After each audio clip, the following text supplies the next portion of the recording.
كابتن ميدو انا مش هرد عليها برضو بصراحه، لان هو كابتن سيد عبد الحفيظ رد يعني اعتقد لو مش غلطان، لما قال له لو النادي الاهلي ما عندهمش اساسيات الكوره من النادي الزمالك يبقى ايه. الامانه يعني فكر فيها كده، الناس بتوصل كاس عالم انديه وكل سنه وبطوله افريقيا نهائي كل سنه، بطوله هم ما عندهمش اساسيات الكوره. طيب خلاص يا سيدي، بتوع الكونفدراليه هم اللي عندهم اساسيات الكوره، تمام اوكي. طبعا ده مش مبرر لاداء النادي الاهلي، انا هتكلم عليه دلوقتي، بس قلت اخلص بس الحته دي خالص.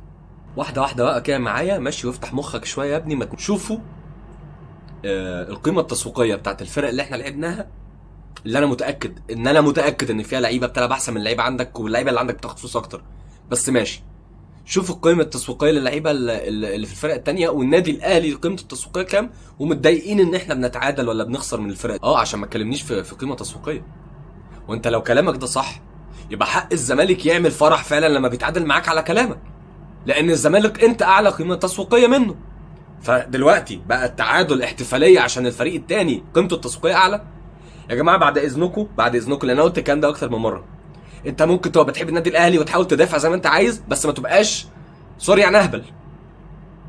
ما تبقاش اهبل وكلامك غلط وكلامك عكس بعض، ما هو ده مش طبيعي برضه. ده انت كده ما بتحبش النادي الاهلي، انت كده بتسوق صورته، لان في جماهير فاهمه حتى مش شاريه اللي انت بتقوله ده من جماهير النادي الاهلي، حتى مش هقول لك فرق تانية.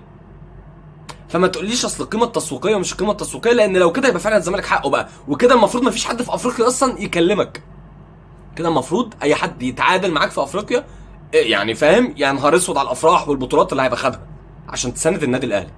احنا شفنا لحد الماتش الاخير الناس بتهتف ولا اكنك بتلعب في استاد السلام، يعني مش استاد القاهره، لان استاد القاهره بتبقى ساعه اكبر من كده، او يعني الصوت بيبقى اعلى من كده بكتير، بس اتفرج على الجماهير بتلعب ماتش في مصر عارف القاهره، فما تلعبوش على مشاعر الجماهير بكلام خيبان.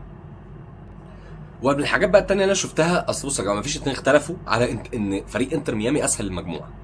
انت بعد ما تعادلت مع انتر ميامي اللي هو ماتش كان سهل تكسبه، انتر ميامي روق المجموعه كلها.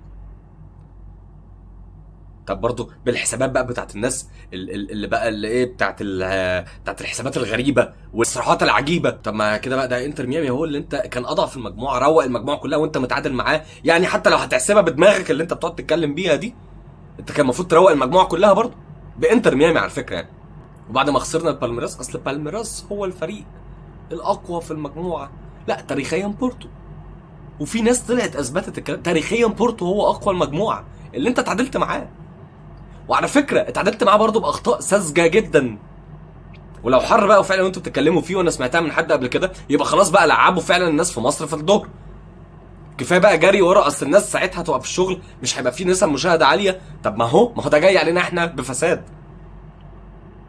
لو فعلا بقى قصه اصل الحر والشمس هم متعودين قوي بالليل محتاجين نظارات شمس الصبح اصل هم مش شايفين، خلاص يبقى نبدا نلعب الفرق الصبح في الدوري المصري.